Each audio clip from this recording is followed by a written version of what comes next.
Good evening, everybody. Once again, this is the UFC 124 post-fight recap with St-Pierre Thunderheart. And tonight, wow, coming from Montreal, Quebec, Canada. Man, every time when there's a UFC event happens to that place, there's always this new type of energy. More excitement tends to happen over there in that place.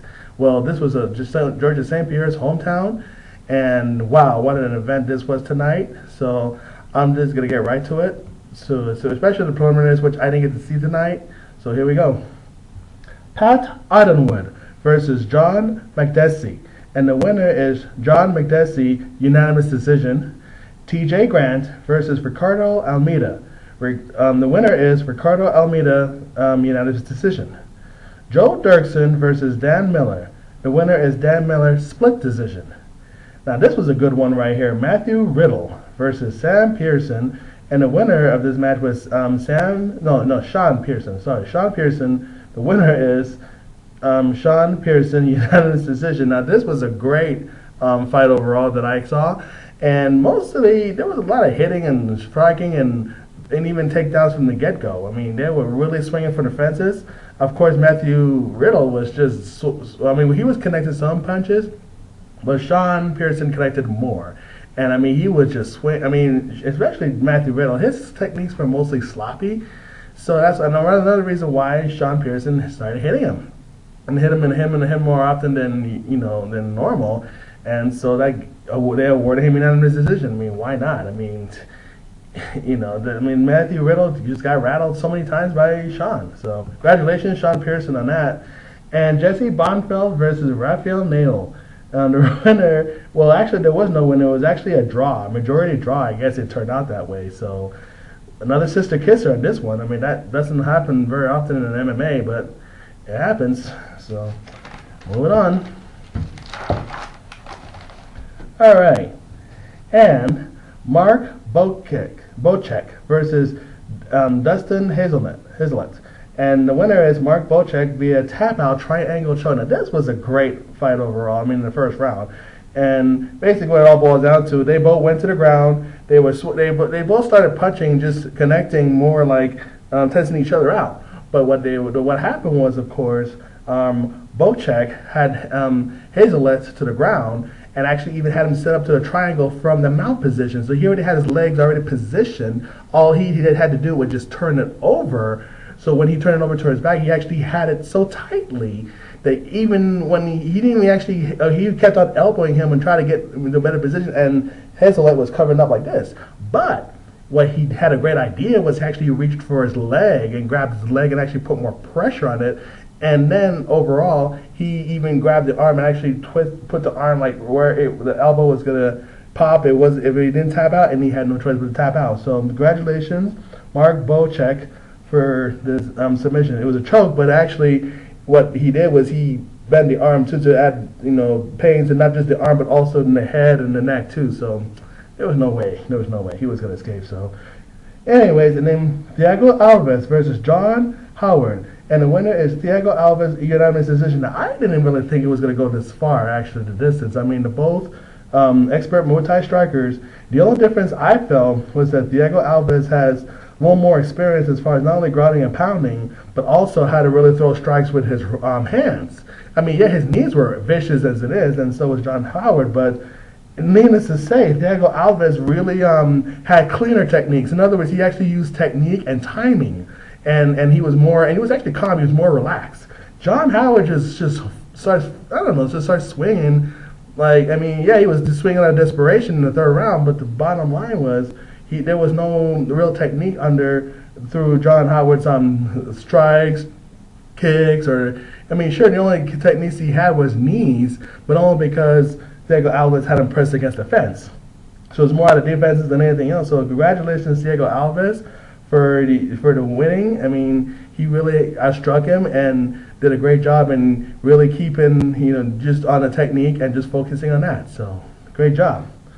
And Joe Stevenson versus Danzig, and the winner is Danzig via knockout, if anything.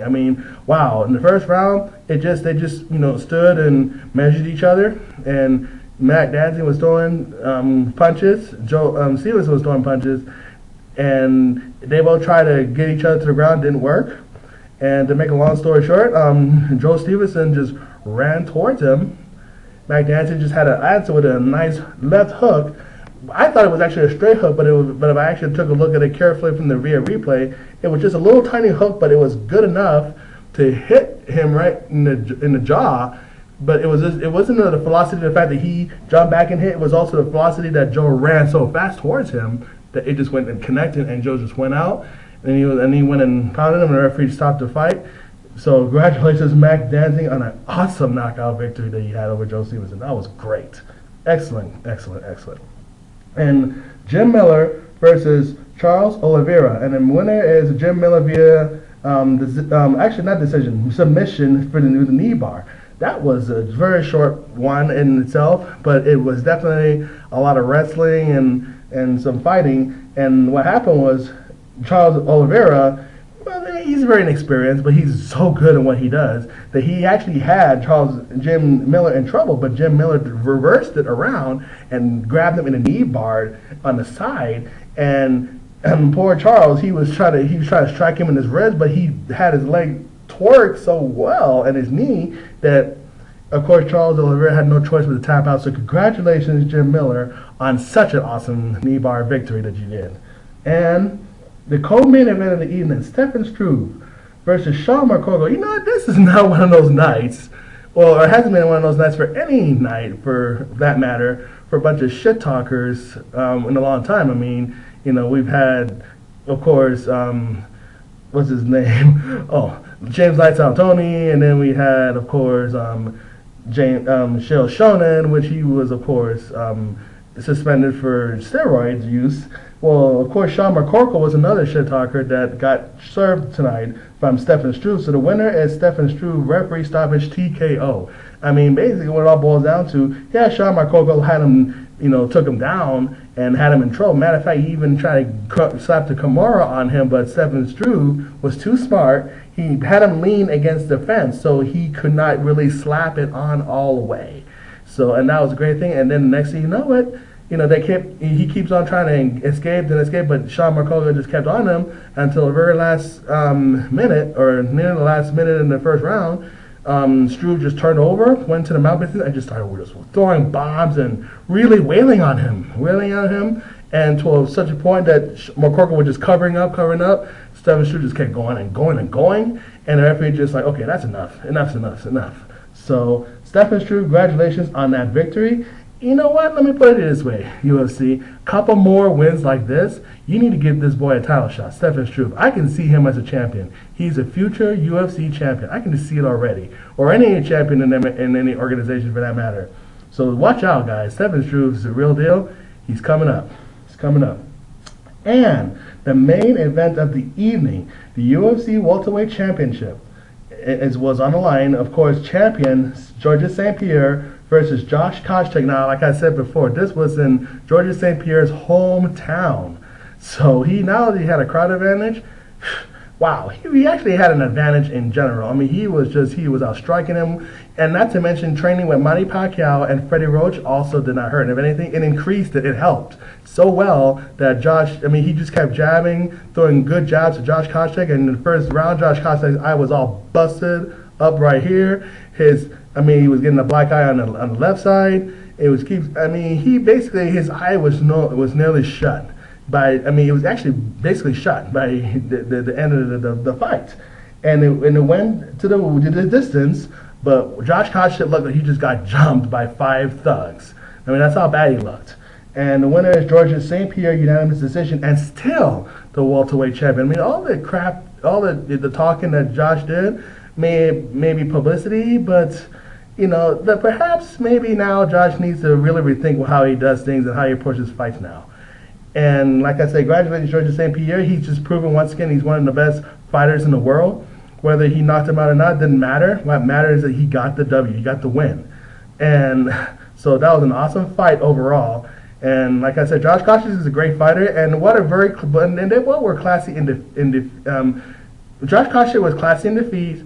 Georges St-Pierre was classic in victory. So both of them, I have to congratulate the men. I have to congratulate Josh Koscheck for at least going out there, But now he has to really rethink his career and what he needs to do. So, and perhaps maybe talking less will be a great start for him, just to say.